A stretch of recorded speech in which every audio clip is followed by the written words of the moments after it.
দেখেন আমাদের গ্রামের ভাষায় একটা কথা রয়েছে যে চোরারে কয় তুই চুরি কর, আর অন্য দিক দিয়ে গৃহস্থরে বলে তুই কিন্তু সজাগ থাকিস, রাত্রে চোর আইবে। একদিকে ডুমুর বাঁধ খুলে বাংলাদেশের যে পরিমাণ ক্ষয়ক্ষতি হইছে, যে পরিমাণ ক্ষয়ক্ষতি করছে তারা, সেটা আপনারা দেখতে পাইতেছেন। এখন ফারাক্কার ১০৯টি বাঁধ খুলে দিয়ে ইতিমধ্যে বাংলাদেশে মুহুমুহু পানি ঢুকতেছে, নদীর পানিগুলা আস্তে আস্তে উপরের দিকে উঠতেছে। দর্শক, তার মধ্যে দেখেন গৃহস্থরে কিভাবে সজাগ করছে। আমরা একটু গণমাধ্যম থেকে আপনাদেরকে বিষয়টি জানাইতেছি, তাহলে বিষয়টি আরো সুন্দর করে আপনারা বুঝতে পারবেন। বাংলাদেশের বর্তমান পরিস্থিতি নিয়ে যুক্তরাষ্ট্রের প্রেসিডেন্ট জো বাইডেনের সাথে কথা বলেছে ভারতের প্রধানমন্ত্রী নরেন্দ্র মোদী। এ সময় বাংলাদেশের দ্রুত ও স্বাভাবিক অবস্থা ফিরিয়ে আনার জন্য প্রয়োজনীয়তার উপরে গুরুত্ব দেন দুই নেতা।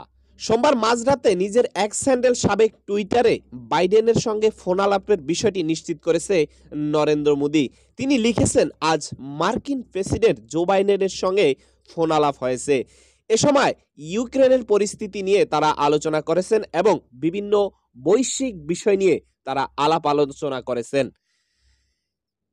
ভারতের প্রধানমন্ত্রী আরো লিখেছেন, বাংলাদেশের পরিস্থিতি নিয়ে আমরা আলোচনা করেছি এবং দেশটিতে দ্রুত স্বাভাবিক অবস্থা ফিরিয়ে আনার জন্য প্রয়োজনীয়তার উপর জোরদার করেছি।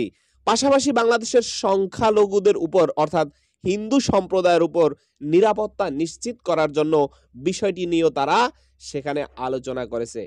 বিষয়টি বুঝতে পারছেন?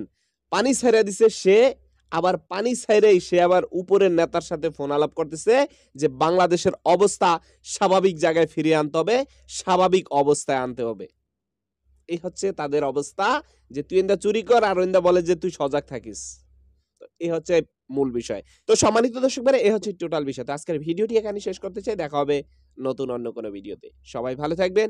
আসসালামু আলাইকুম ওয়া রাহমাতুল্লাহি ওয়া বারাকাতুহু।